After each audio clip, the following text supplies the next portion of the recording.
Welcome back. All right, so my first video from California, and as you can see, it's a California backdrop. Well, it's a hotel.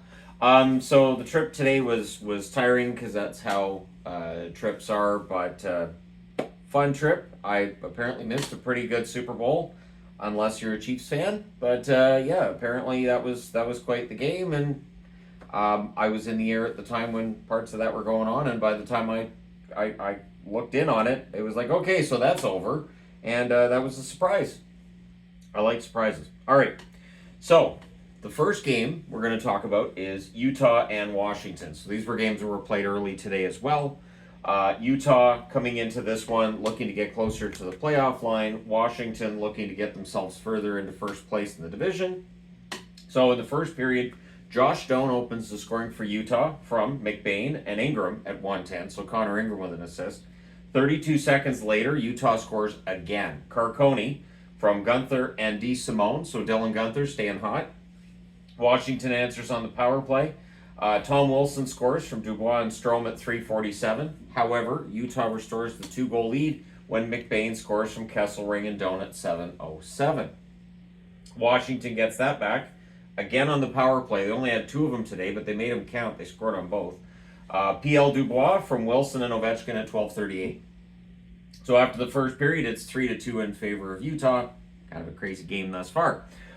Second period, Gauthier ends up scoring for Utah during that period. The assist to Keller and Sergachev at 2:47. So it's 4-2 in favor of Utah after 2 periods of play. Gotta be honest, I didn't see that coming.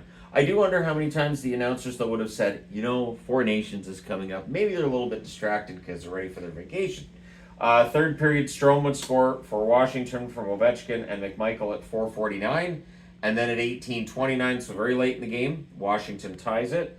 Wilson from Ovechkin and Carlson. We go to overtime. No scoring in the overtime. We go to the shootout. Nick Schmaltz with the winner for the Utah Hockey Club.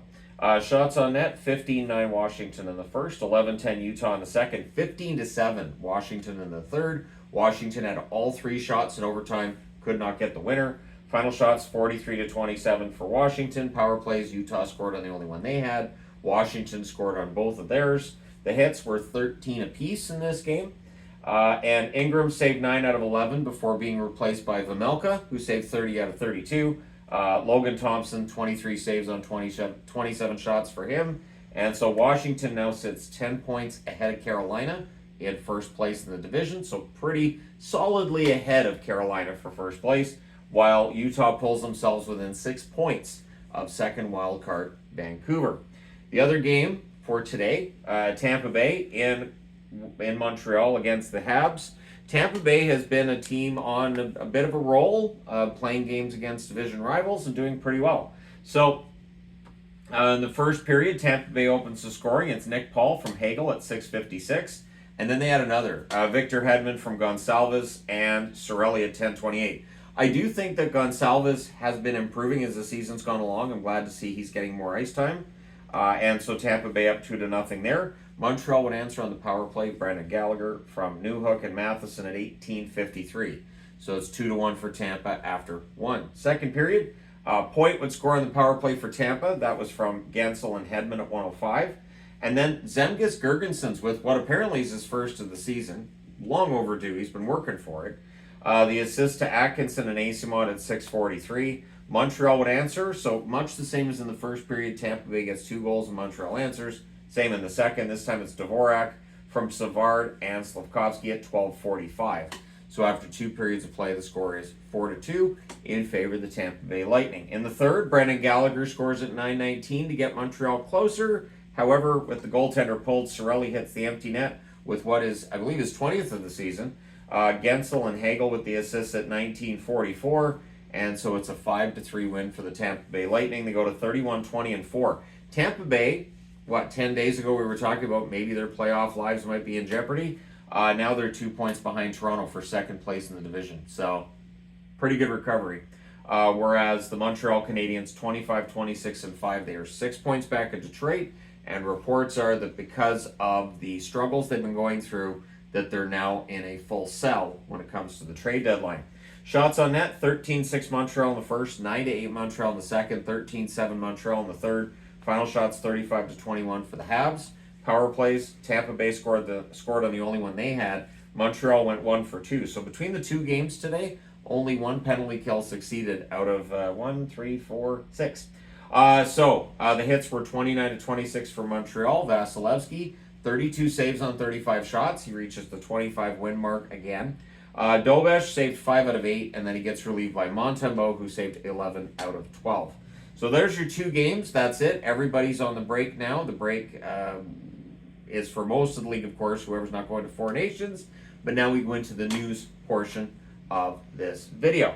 So, Jake Sanderson is going to replace Quinn Hughes on Team USA. Quinn Hughes thought it over and whether or not he was going to play. What it comes down to is, as much as it being an injury issue, he felt that the Canucks need him to be at his best for the stretch run and going into the playoffs. So it was better for him to have the 2 weeks not playing at Four Nations and instead focusing on what he's going to do for the Canucks after the break, which is, honestly, Canuck fans quite touched by that, and I think it's a great statement. For all of the discussions of whether or not Quinn Hughes might want to go to New Jersey someday, he definitely sounds like he's all in as the captain of the Vancouver Canucks, and it's kind of nice to see. And Matt Palo, another Ottawa Senator, is replacing Ristolainen on Team Finland. Matt Palo can't get hurt because, from my understanding, he's the last Finnish defenseman in the National Hockey League. That's it. If somebody else gets hurt, you kind of have to replace him with a forward. A lot of injuries for players that were supposed to be on these teams. Pittsburgh claims Kolyachonok on waivers from Utah today. I think that's a solid pickup. Kolyachonok is still young, and for the Pittsburgh Penguins, they could definitely use some more depth on the blue line, so Kolyachonok's pretty good. Now, Puljujarvi cleared, so Puljujarvi, his contract is going to be terminated. I would expect that Puljujarvi is going to end up signing overseas. It's too bad it just didn't work out at the NHL level. He's got skill. He's a skilled forward. He doesn't quite fit into the mold of what the NHL teams are looking for at this point. Mikko Rantanen will play at Four Nations, and so he'll get a chance to play with Aho. Maybe he gets a chance to be on the blue line if somebody gets hurt. We don't know what's going to happen with Finland there. But yeah, we'll see how Rantanen and Aho play together and how all that plays out. Waiver wire news from today as well. Engelland's been waived by the LA Kings. Veteran defenseman, could he get picked up? We were just talking about all the injuries on the blue line around the NHL. My answer to that is he could. And then you've got Stevens. Mitchell Stevens waived by the Seattle Kraken. That's not to be confused with Stevenson. Mitchell Stevens on waivers. I think he probably clears. He's a forward, but we shall see. Kolyachonok being claimed does not really surprise me. I wouldn't be surprised if Pittsburgh wasn't the only team that put in a claim on him. So, there you go. A review of a couple of games from today. We're now not going to see another National Hockey League game for the regular season until the 22nd. But we will see the Four Nations tournament, and we'll see how the ratings look for that and how much interest there is on that. I will be doing reviews of those games. I will try to see them while I'm down here. I will do my best to see them while I'm down here. And so we'll see how accessible those games are for me. That could be part of the story as well. So don't forget to tune in for that. But thank you guys so much for all your support as always. Like and subscribe if you haven't done so already. It is greatly appreciated. And so kind of nice to have a day today with the family and do a little bit of shopping around downtown Disney. And I will talk to you again soon. I will likely be doing news videos like this as well. And of course, I brought a small board with me. And of course, I brought magnets, because don't you? All right. Thank you for watching. I'll talk to you again soon.